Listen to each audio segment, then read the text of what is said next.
Hey guys, RanterInShades here, exercising my first amendment rights vlog style.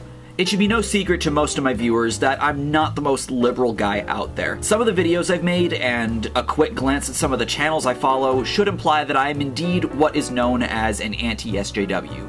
That's not to say that I'm anti-liberal or conservative or alt-right or anything like that. At my core, I am on the left, but much more centered on the spectrum compared to most people who identify with the left. It's not to say that I am against progress either, like SJWs tend to think antis believe. Most ideas liberals have, I don't disagree with fundamentally, but most ideas that anti-SJWs have that, in my opinion, aren't unreasonable are branded as hateful and bigoted, mostly because people can't bear to step out of their comfort zone and would rather just cover their ears and go la la la la la la la la la la la la la, and that's where the left loses me. The reason I'm mentioning this is because I stumbled upon an article that was shared by the Facebook page Social Justice Warriors, which, don't let the name fool you, they satirize and criticize social justice warriors, and my friend Nate Talks to You is an admin there. If you want to call the name misleading, I can understand that. The article is from a site called Heat Street, and it's called Record Label Drops Band Over Its Ugly Opinions on Safe Spaces, Feminism, and Immigration.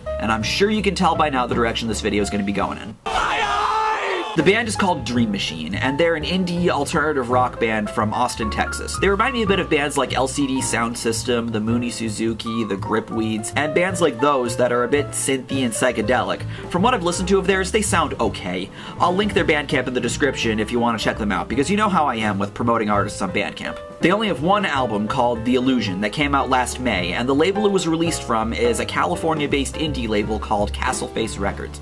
And Castleface Records apparently went as far as to try to pull the album, because apparently they don't want anybody to even give them any money for this album. But since they couldn't do that, they're now wanting to donate any money they get from this album to charity. Because obviously this money's tainted, oh gosh! And they dropped Dream Machine from their roster. Why? Because apparently the band didn't express the social justice talking points that they were hoping they'd express. And this is apparently a valid reason to drop a band from a record label? That is so fucking dumb! For context, let's see what husband and wife Matthew and Doris Melton had to say that got Castleface Records so worked up. On immigration, ICE is just doing their job, and I'm glad they're finally starting to work on deporting criminal illegal aliens too. The United States is handing out free money to people who come here illegally, but when you want to work hard to become an American citizen to start a family, they make it so hard on you and expensive. Just like the waves of refugees pouring into Europe, I will not be learning any new languages or culturally assimilating. We're bringing Austin to Amsterdam. On feminism, Doris criticized these horrible feminist bands who, she said, write music about social justice but don't even know how to play their instruments. War on women! The safe space mentality has made them weak. They'll make songs about being sexually assaulted or about how empowering abortions are or some shit, and it's fucking retarded. They're embarrassing themselves. If men did that, they would be crucified.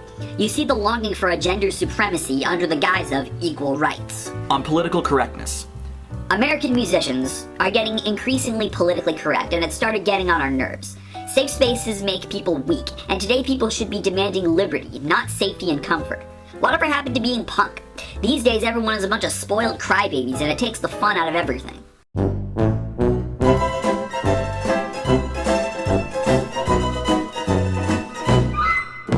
This was all part of an interview they did with a French blog called Still and Rock that I'll have linked in the description. And needless to say, Castleface Records did not take kindly to this. Look, you don't need to agree with what they're saying. I only agree with maybe a few of these statements, but this is no reason to drop a band. You may not like what they have to say, even if it's completely outside the music, but that does not mean that they should lose their means of distributing their music and making a living as a band. It's already difficult enough for most bands to make a decent living these days, but now it's looking like they have to tiptoe around these issues to avoid getting fucked, rather than be honest with how they feel. You know why I barely make videos about anti-SJW topics? Because of this. As a result of this subculture, people like myself feel sort of scared to talk about anti-SJW stuff because our friends might bitch about how horrible of people we are instead of actually having a dialogue and trying to understand where we're coming from. And who knows, they might go out of their way to get you alienated by everyone, get you fired from your job or banned from someplace, or even go as far as to dox you. There was a guy I used to know, not gonna mention his name, that was so far left that he actually condoned these things. And people wonder why people like me view this subculture as toxic. This reminds me a lot of the situation a few months back where PewDiePie was dropped from Maker Studios because of a Holocaust joke he made, as well as the advertiser boycott that put so many YouTubers in a panic because their livelihood was being threatened. Nobody likes the feeling of getting punished for being honest about how they feel, whether it be about social justice topics and political issues or something else entirely. So people now feel like they have to tiptoe and sugarcoat because they're paranoid about losing their monetization or their support. I do think that everyone should be honest with how they feel about shit like this and not pander to gain approval from a certain crowd. And that's not only why I appreciate what a lot of people in the ranting and skeptic communities do, but also why I'd like to make more videos like this one. I apologize if anything I'm saying bothers you, the viewer. You don't need to agree with me on any of this, but understand that this is just me being honest, because I value honesty. And that's what I appreciate about Dream Machine here, though I do think they could have at the very least kept the political talk to a minimum, since this is supposed to be about the music.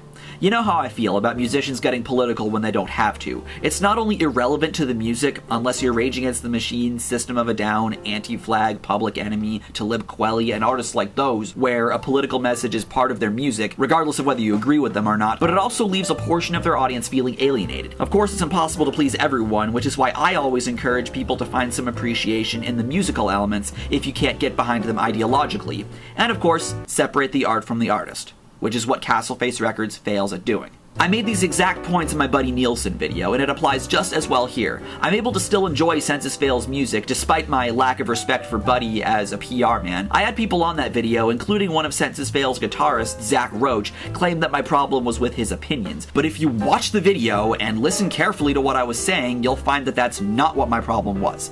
PR is definitely something both Buddy Nielsen and Dream Machine could stand to improve on, but is it something they should get dropped by their respective labels for? Absolutely not. I really hope this doesn't become a trend among record labels. I don't want to hear about more bands and artists getting dropped because they said something that someone took offense to, or because they're paranoid about the idea of someone taking offense to something the band says, or getting bad publicity because of it. And I don't want to see bands' reputations being put at stake unless there's someone like Austin Jones, Front Porch Step, and of course Ian Watkins, who are proven scumbags on both a legal and moral level. Dream Machine and people with similar views should not be grouped in with people like them. The record labels don't have to agree with them, but don't fucking drop them, seriously. And I know what some of you are going to say. It's their business. They can run it however they want. Maybe, but that doesn't mean that their practices can't be criticized. Ultimately, I think it should be up to the consumer to decide whether or not they want to support Dream Machine. It may be their business, but Castleface Records cannot speak for an entire audience of people. Not to mention, the it's their business, they can do what they want argument more often than not comes from the same people who will say that someone refusing to bake a cake for a gay wedding is deplorable. Is that not their business too? And this isn't me saying I think it's justified to refuse to provide service to a gay couple, but I have one word and one word only for you. And that word is... consistency!